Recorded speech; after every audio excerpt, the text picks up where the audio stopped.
વડોદરા શહેરના દિવાળીપુરા કોર્ટ ખાતે વડોદરા વકીલ મંડળ દ્વારા ત્રીજા દિવસે પણ હડતાલ યથાવત રખાઈ.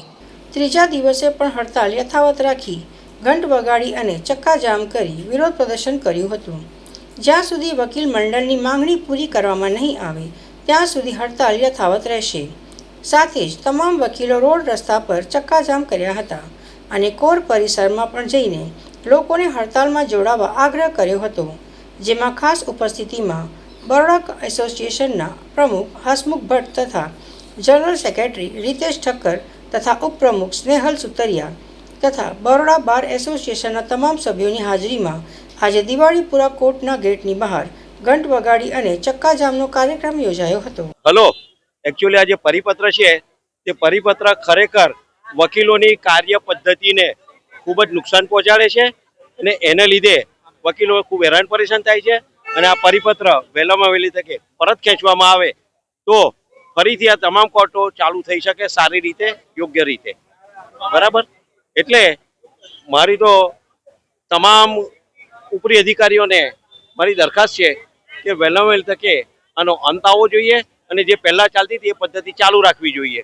નામદાર ગુજરાત હાઈકોર્ટ દ્વારા જે પરિપત્ર બહાર પાડવામાં આવ્યો છે એ પરિપત્રના અનુસંધાને વડોદરા વકીલ મંડળે જે અચોક્કસ મુદતની હડતાલ જાહેર કરી તેના અનુસંધાને સમગ્ર ગુજરાત રાજ્યના તમામ 272 બારોએ પણ આ હડતાલ જાહેર કરી છે.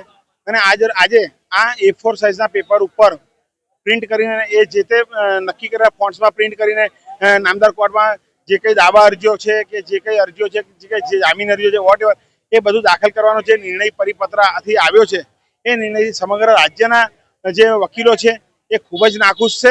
અને એના અનુસંધાને આજરોજ અમે અમારો આજરોજ ત્રીજો દિવસ છે અને આ ત્રીજા દિવસે અમે નામદાર ગુજરાત હાઈકોર્ટને જગાડવા માટે ઘંટ વગાડી તેમને વિનંતી કરી છે કે તમે જાગો અને આ જે કાળો પરિપત્ર છે વહેલામાં વહેલી તકે પરત ખેંચો અને જે વકીલોને અને તેમજ પક્ષકારોને પડતી અગવડતા દૂર કરો. અને જ્યાં સુધી આ પરિપત્ર નામદાર ગુજરાત હાઈકોર્ટ પરત નહીં ખેંચે ત્યાં સુધી વડોદરા વકીલ મંડળ આવા ને આવા અન્ય ઉગ્ર આંદોલન કરતા રહેશે. આજે ત્રીજા દિવસ છે હડતાલનો અને આ સતત ચાલુ રહેશે જ્યાં સુધી હાઈકોર્ટ જે પરિપત્ર આપ્યો છે, જે સમજી વિચાર્યા વગર આપ્યો છે, એ જો પાછો લેવામાં નહીં આવે તો આ સતત ચાલતું રહેશે. ને ગુજરાતના તમામ બારો અને ડિસ્ટ્રિક્ટ બારોને અપીલ કરવામાં આવે છે કે તે પણ આવી હડતાલમાં જોડાય, જેથી આવો પરિપત્ર સમજ્યા વિચાર્યા વગર અને તાલુકા અને ડિસ્ટ્રિક્ટ કોર્ટો સાથે ચર્ચા વિચારણા કર્યા વગર લેવામાં આવ્યો છે એ પાછો લેવામાં આવે, જેથી અમારી સ્ટ્રાઇક આવી રીતે સતત ચાલતી રહેશે. અને હાઈકોર્ટને વિનંતી કે આવી સ્ટ્રાઇક આગળ ના ચાલે અને કોઈ ગંભીર પરિણામ આવે ના આવી સ્ટ્રાઇકનો, જેથી તાત્કાલિક આવો પરિપત્ર પાછો લેવામાં આવે.